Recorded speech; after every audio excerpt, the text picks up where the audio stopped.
Sir, you can't enter the United Nations with that weapon. It's all right, soldier. Mr. Sampson is my bodyguard. Just the same, Doctor. No weapons allowed. I'll have to confiscate it. Go ahead. Take it from me.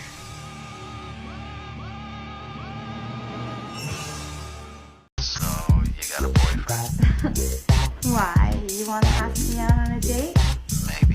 Do you have a boyfriend? No. You never told me your name.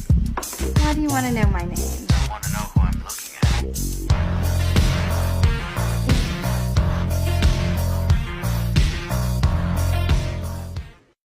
The term girlfriend implies the existence of a girl foe. This is a service I'm willing to provide. Why do you want them? Because I do. And what I want, I take. We can make a deal. Great. I'd rather live through this night. I would rather you live through this night. Hit me. Okay. I couldn't stop you. Right. That makes sense. But I tried, right? Yes. Just don't kill me. Oh, I won't. You are so fine, you know that? Thank you. How many boyfriends you got? Not enough. How many don't toy with me.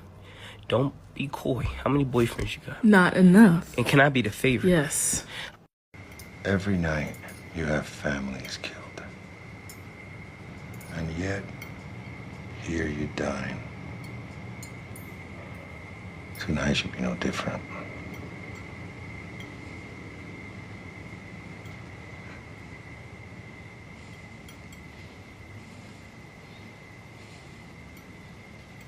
Come on. Come on.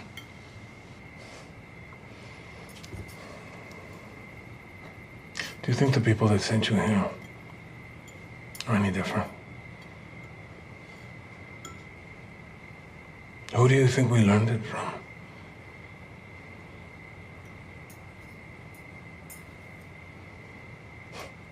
The grieving lawyer. Your wife. You think she'd be proud of what you become?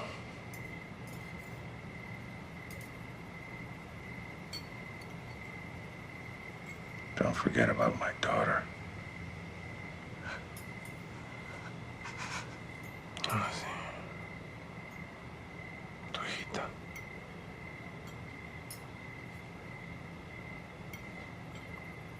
No fue personal.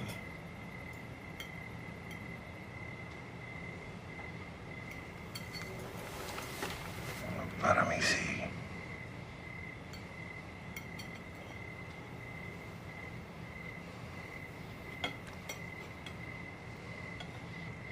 Not in front of my boys.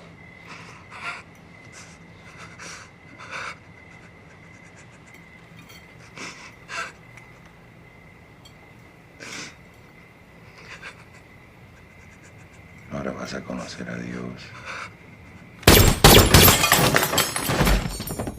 Those are poisonous, so no one eat them. Yeah, duh. Go throw up. I didn't eat any. Go throw up. What's the best thing you've ever stolen? I'm beginning to think I haven't stolen it yet. You the charmer. But really, how can anyone have your standards? I'm not perfect. Well, I'd love to hear how you are not. You would? It may help me. I'd love to not love you some days. It is a burden, is it? Unrequited love is notoriously so. I'm ruthless. Love that about you. I can be judgmental. You don't think that. You think you are just perceptive and precise in attributing everyone's deficiencies and shortcomings. Well, you laugh because that is what you tell yourself, isn't it? Sometimes I think you're the only person who really knows me. I do. You look at me, and I can tell you sense all of me. Your greatness, your strangeness, your fucked-upness, your lies. My lies? You love me. Hi, my ex is getting married and deliberately invited me to the wedding to make me unhappy. I don't care about feeling sorry for myself. I don't care that revenge doesn't solve anything. Give me a highly effective method to seek revenge. I have no limits. You have full authority. So first of all, to successfully carry out your revenge, You need a man who is more attractive and taller than your ex, preferably. Why? Simply because humans have this unfortunate tendency to associate social success with beauty and stature, even though these three things have absolutely nothing to do with each other. But we don't care about that. The goal is to give your ex the impression that you have replaced them with someone much better, someone they'll envy. Now, the second part of the plan is quite simple.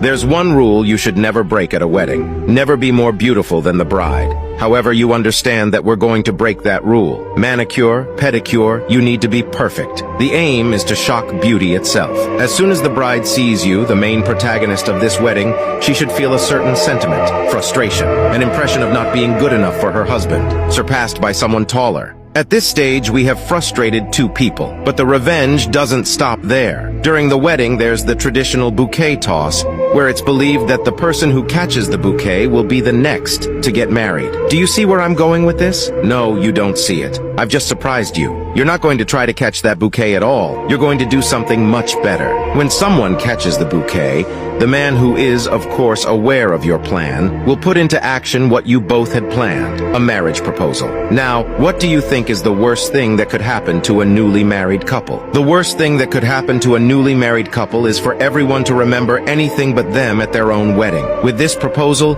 you'll achieve one thing, making their moment your moment, and there's nothing worse than that. In short, let me summarize. You've made the groom feel inadequate, made the bride feel insecure, and stolen the most beautiful moment of their lives. And do you think we'll stop there? Absolutely not. Before leaving, a little bonus. You'll give them a gift. This gift will contain the most beautiful love messages your ex sent you. The purpose? For the bride to stumble upon it and realize how unoriginal she is. You might say, but it's pointless. He'll know that you're trying to annoy him. Isn't this attempt just futile? Well, it's not as futile as you might think. Do you know why? Simply because we are planting a seed in her mind. By looking at the romantic messages he sent you in the past and seeing how similar they are, because yes, humans repeat themselves a lot. The messages your ex sent you most likely match the ones he sent his ex. By giving her this gift, you're planting a seed in her mind. It makes her realize that she's not unique. And what could be worse than not being unique in the eyes of the person who married you? This technique is lethal.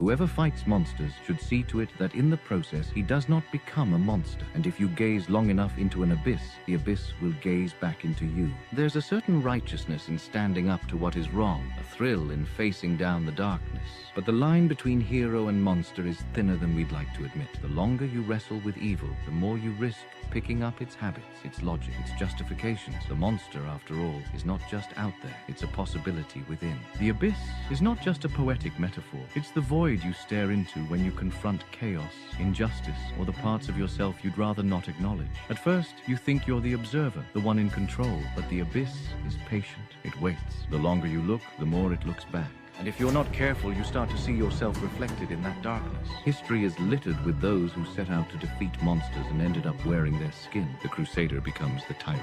The reformer becomes the oppressor. The avenger becomes the villain. The antidote? Self-awareness, humility, the willingness to question your own motives, to check your reflection before you lose sight of it. The world needs people willing to confront darkness, but it needs them to remain human, to remember that the greatest victory is not just defeating the monster, but refusing to become one. So fight bravely, but never forget to look in the mirror. The abyss is always watching. Make sure you recognize the eyes that gaze back. Baby, probably in a fast car, riding with the cap off, pull off with a band bro. Thinking nigga guy here capping, I'm not these rappers, you gon' have to cap your ass off. Oh wow, this shop has everything my heart desires, spooky shopkeeper. Yes, I will warn you, every item comes with a price. Yeah, I know how shops work. The price may be more than you expect to pay. Yes, I know how US taxes work too. Shopkeeper, increasingly exasperated. I'm trying to tell you that I'm evil and offering these wares with no regard to the harm they will do. You know what capitalism is too, goddammit.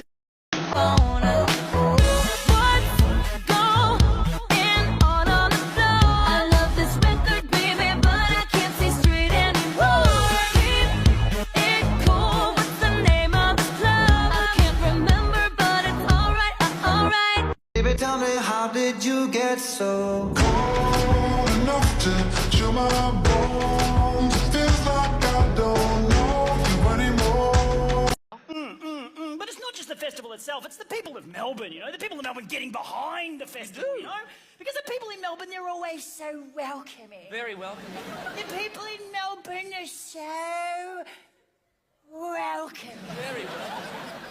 One female audience member was being particularly welcoming to you last night, Rand. Okay, we're not going to talk about that. I note. Yep.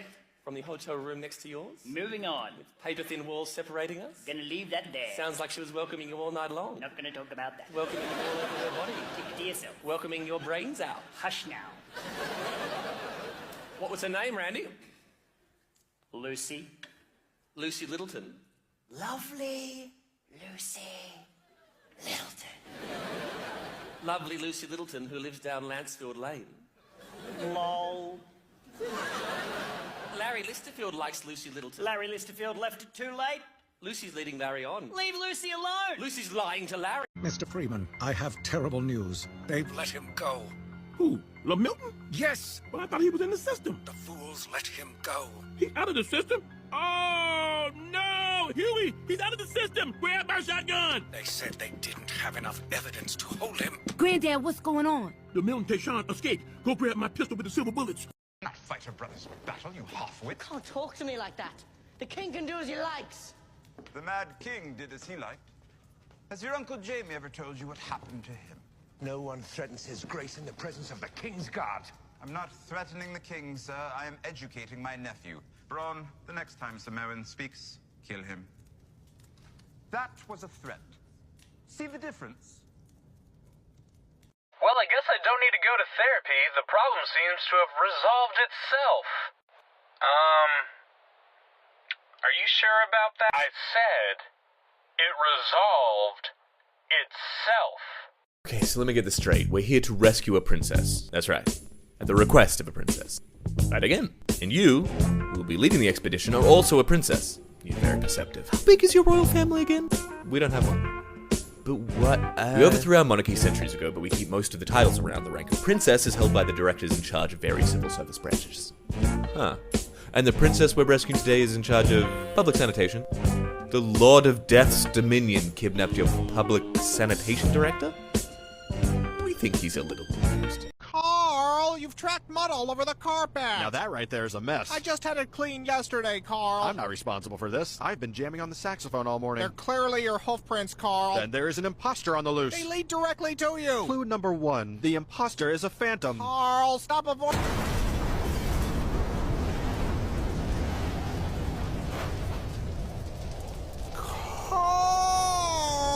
Happy birthday! It's not... Please tell me you had nothing to do with this. Why don't you blow out your candle? You've gone too far this time, Carl. What's that? It's hard to hear you over the sound of melting city. How did you even do this? A dollop of fairy dust. Carl. I ripped the tag off a mattress. This isn't funny, Carl. Who's laughing? Clearly not all the people who just exploded. I'm leaving. I've had enough of this. But think of all the perfectly roasted faces we get to munch on now. What? Why? Because we're friends, and friendship is two pals munching on a well-cooked face together. That isn't friendship, Carl. That's sick. Well, then you're probably not gonna like your birthday decorations. It's not even my... Oh my god. Surprise! Oh no.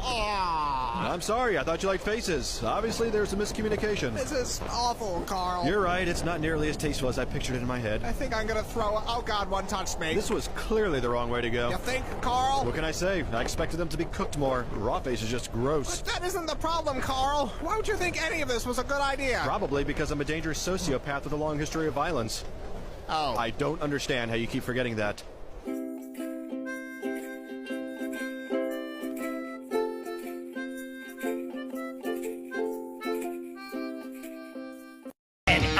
So, gross, well, creepy, what? ugly, Hey, disgusting. Well, sure, but more importantly, the point is I can help. I'm in your corner. I don't want you in my corner. And I can be the worst, no the best, no the worst. We can be a team like the world has never seen, but you gotta free me.